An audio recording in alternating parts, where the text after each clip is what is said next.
Memoirs of an Unfinished Generation, an exceptionally vivid review of what it was like to live in the United States in the last half of the 20th century.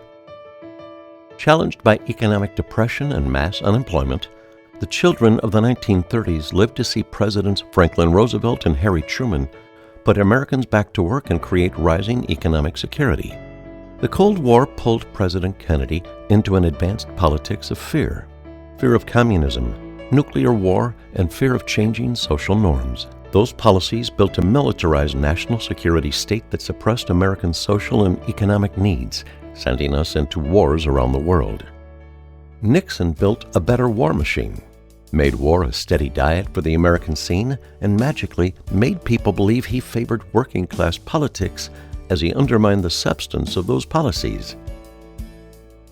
Nixon turned Americans into winners and losers fighting each other, as they retreated to the struggle for living wages that hounded Americans at the beginning of the century and again at the end of the century. Here is the story of those who fought to keep the best of the generation's inheritance.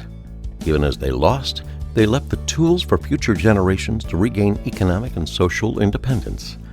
The fight against Wall Street begins again to stop the greed that threw the country into a renewed economic crash that gave the country's money to the richest few and gave the richest few the power to set the conditions for Americans to get or lose jobs, or see jobs sent overseas.